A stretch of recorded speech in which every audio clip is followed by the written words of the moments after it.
Welcome to Keralitan Channel. Exciting.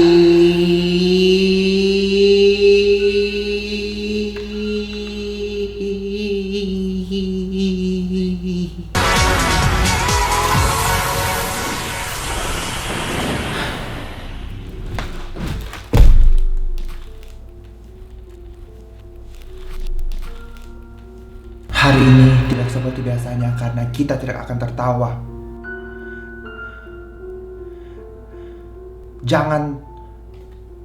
Jangan ketawa-ketawa bosku, karena ini saatnya. Mari serius. Liburan adalah sebuah kegiatan yang menyenangkan, bukan? Banyak orang memilih liburan untuk melepas penat di kepala mereka. Tetapi apa jadinya ketika justru tempat yang kita pergi liburan itu adalah tempat kita mengakhiri nyawa kita. Merinding. Itu terjadi di kisah hidup orang yang akan kita bacakan ceritanya hari ini. Otto Warmbier, pria kelahiran 24 Desember 1994 ini, berarti dia apa tuh? Aquarius ya dia berarti. Adalah seorang pelajar asal Amerika. Nah, jadi si Otto Warmbier ini dia sekolahnya di Wyoming High School. Di sekolah dia ini terkenal adalah sosok yang pintar, lalu sporty, terkenal, followernya banyak kali di Instagram. Kalau waktu itu udah ada Instagram ya. Pokoknya dia ini sosok yang dipanuti lah gitu kira-kira ya. Sering ikut organisasi juga. Begitu dia lulus sekolah nih, dia berencana melanjutkan kuliahnya ke Hong Kong. Jadi kalau misalnya ditanya teman-temannya, "Lu kuliah di mana?" "Hong Kong." "Lu dari mana?" "Dari Hong Kong." Gitu guys. Tetapi, nah sebelum dia masuk kuliah di Hong Kong itu, dia ini pengen liburan dulu nih, gitu kira-kira kan. Nah, ini dia nih. Liburannya kemana? Dia memilih untuk berlibur ke Korea Utara. Di antara semua destinasi liburan, kenapa harus Korea Utara gitu?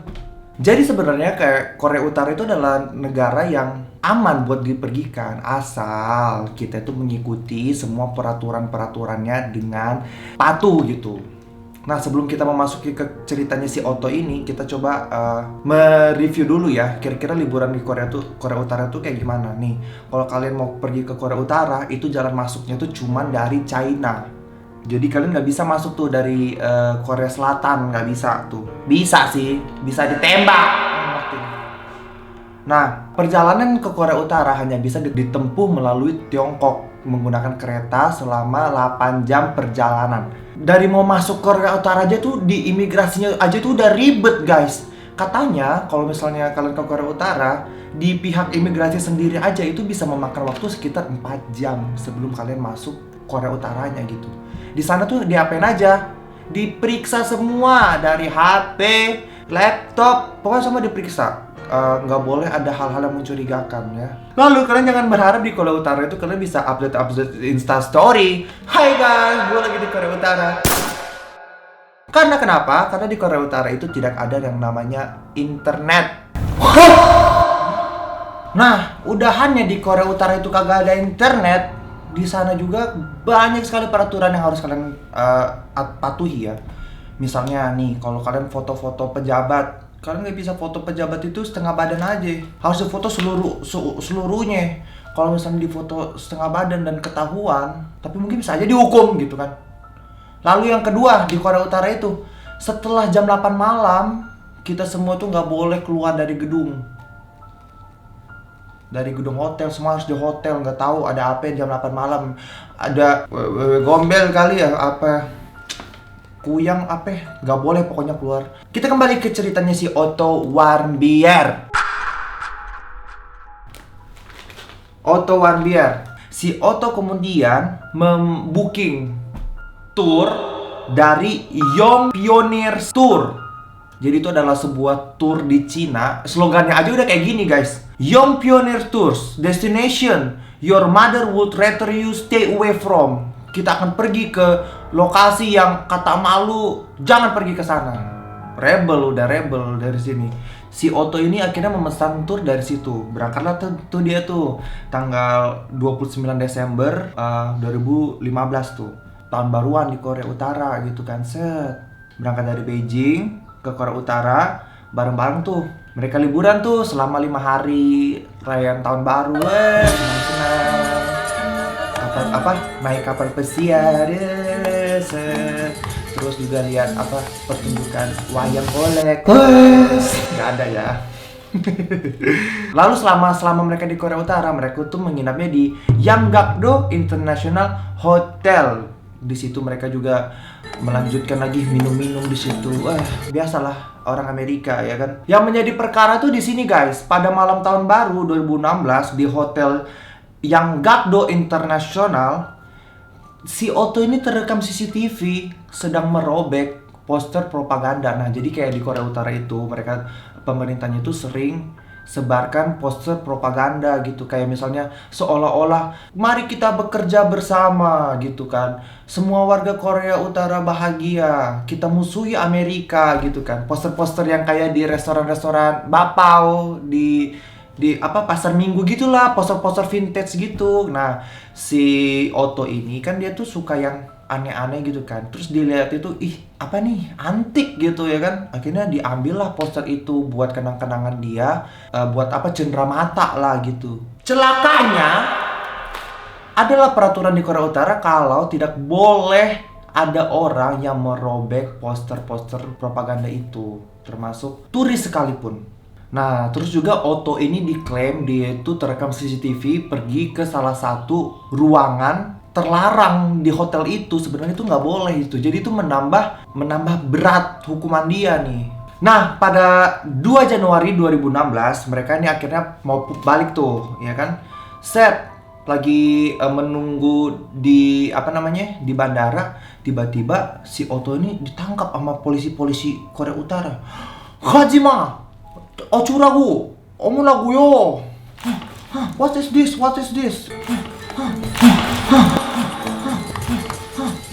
Kata Oppo gitu kali kan. Kata ini menurut kesaksian teman Otto yang waktu itu juga satu grup itu, nggak ada ngomong apa-apa nih. Polisi tiba-tiba datang langsung di si Otto ditepuk pundaknya, notice nih. Nggak dong, ditepuk pundaknya, set, lalu langsung dibawa, tapi mereka dibercandain kayak, hahaha, ini terakhir kalinya kayaknya nih gue ketemu sama lu, bercanda gitu. Si Otto juga masih bercanda gitu, si Ottonya juga ketawa. Ternyata beneran itu adalah saat terakhir mereka ketemu sama Otto guys. Temannya nungguin, anjir si Otto kagak datang ya, kagak naik gitu, diapain tuh sama polisi. Terus tiba-tiba sebelum take off ada pengumuman di pesawat kalau Otto dikabarkan sakit dan sedang dibawa ke rumah sakit. Pada bingung dong, orang kagak kenapa-napa tuh bocah dari tadi gitu kan. Bahkan si Otto itu pengen ngomong ke turnya aja tuh nggak boleh gitu, ke pihak turnya tuh nggak boleh gitu. Jadi si Otto ini bener-bener dibawa kemana ya dia tuh, ya kalau di drama Korea mah kalau udah kayak gitu dibawa ke ruang bawah tanah terus digebuk-gebukin itu ya. Nah akhirnya nih kan dia tuh mereka kan pulangnya tuh tanggal 2 Januari, nggak ada kabar tuh, hilang. Tiba-tiba di tanggal 22 Januari pemerintah Korea Utara merilis rekaman video yang menunjukkan sosok gelap dengan wajah tak terlihat yang dicurigai itu Otto sedang mengambil sebuah poster di koridor hotel. Lalu Otto dijatuhin hukuman karena dianggap telah mencuri poster propaganda Korea Utara. Otto dijatuhi hukuman kerja paksa selama 15 tahun. Para pengamat mengatakan hukuman itu tampak sangat berat bagi orang asing dan bisa terkait dengan ketegangan yang semakin dalam antara Korea Utara dan Amerika Serikat dan program nuklir sebelumnya. Jadi emang pada saat itu kan lagi gencar-gencarnya nih mau perang nuklir nih Amerika sama Korea Utara. Tiba-tiba warga negara Amerika ditangkap di sana hanya gara-gara mencuri poster. Bukankah itu akan menambah intensi gitu kan? Akhirnya dijatuhin hukuman kan tuh. Setelah itu hilang aja tuh, nggak ada kabarnya. Pada tanggal 14 Juni 2017, 17 bulan setelah Otto ditahan, pemerintah Korea tiba-tiba memulangkan Otto kembali ke Amerika dengan alasan kemanusiaan. Akan tetapi dia dipulangkan dengan keadaan koma. Udah bukan di kursi roda lagi itu dia, udah di ranjang berjalan udah. Anjing koma udah kan. Dipulangkan tanggal 17, di tanggal 20-nya kesehatan Otto tuh mulai memburuk.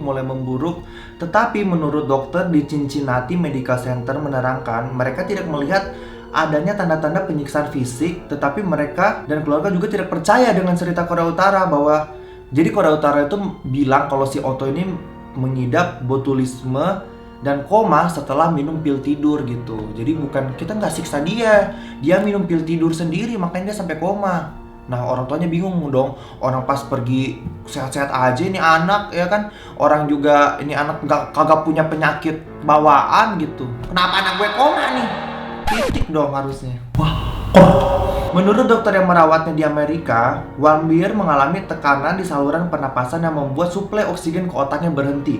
Pemindaian otak menunjukkan adanya kerusakan parah di bagian otak. Tentunya keluarga Otto tidak menerima anaknya pulang dengan keadaan koma dan terus menuduh pihak Korea Utara menyiksa dan mengakibatkan kesehatan anaknya keracunan makanan yaitu atau botulisme. Jadi kayak keluarganya tuh menuduh anak gue ini lu siksa nih sampai dia mengalami botulisme. Karena kesehatannya terus menurun, Otto pun kemudian meninggal di usianya yang sangat muda yaitu 22 tahun di 19 Juni 2017.